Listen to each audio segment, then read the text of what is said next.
We got the Buckeyes coming in. I've looked ahead. There's been a look-ahead line for this game for weeks.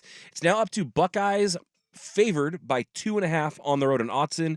The over-under point total at 56.5 points.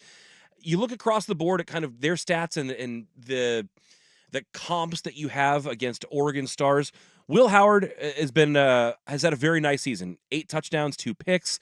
He has a really high completion percentage, about 75%. He's not quite Dylan Gabriel with the completion percentage, but overall, he's put together very nice numbers. Quinshon Judkins has numbers really similar to Jordan James. Maybe not quite the same yards per carry output, but he's got almost 400 yards and 5 touchdowns on the year. And then Dusty mentioned him when we talked to him, Jeremiah Smith, their big receiver.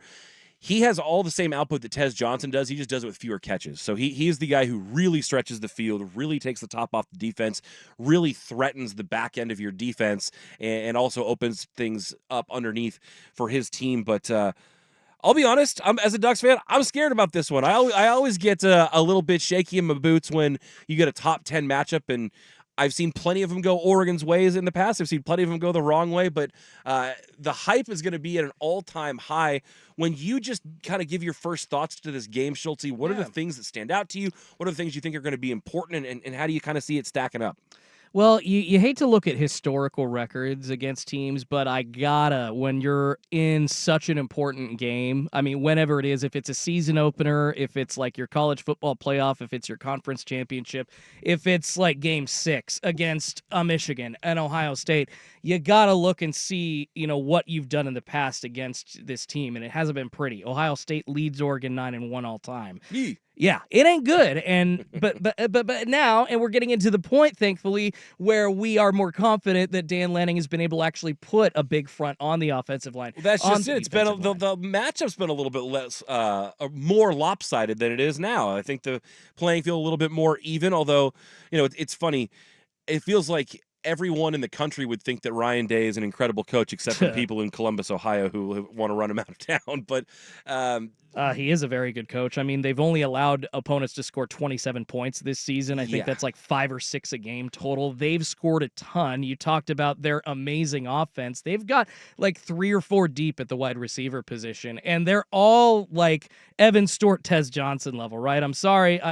I know that Oregon fans think that we're like near the top of the college football world. No, it's not blasphemous to say that their wide receiving talent is right up there with Oregon's among the very best in the country. Absolutely. And then additionally, I don't want to say lost in the shuffle because I'm sure it'll come up plenty this week, but Chip Kelly making a return to Eugene as well, the offensive coordinator now for the Buckeyes after leaving the last year of his contract at UCLA. And I don't believe that Chip has any ill will towards Oregon because he left when he was going to be getting a show cause and got to go to the NFL where he wanted to go anyway. So I don't think there's any sour grapes here. I think it'll be nice for him to come back, but it also, he'll be one extra person with a little extra to prove on Saturday, and that scares me a little bit too as a fan. So you feel like it throws a little extra fire into the belly of everybody, not just Chip, but like I think everybody in that locker room is listening and wants to beat Oregon for Chip Kelly.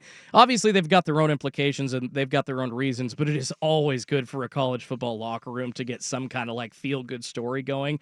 And I don't know if Chip Kelly's the kind of guy to bring that up, but I know Ryan Day is, and I know he would lean into that. So yeah, I'll be interested. I mean, both of these teams are absolutely loaded. Both of these teams have been recruiting incredibly well through the high school ranks. They also did incredibly well through the transfer portal. They've also gotten incredible amounts of support from their collectives to pay their players a ton of money to field some of the very best teams in the country. And now in 8 days, we get to see them go toe-to-toe on what sounds like, from your weather reports, a perfect freaking day at Autzen Stadium. 77 and sunny next week, 4:30 kickoff. You'll get the sunset in the Willamette Valley. It's going to be a beautiful thing.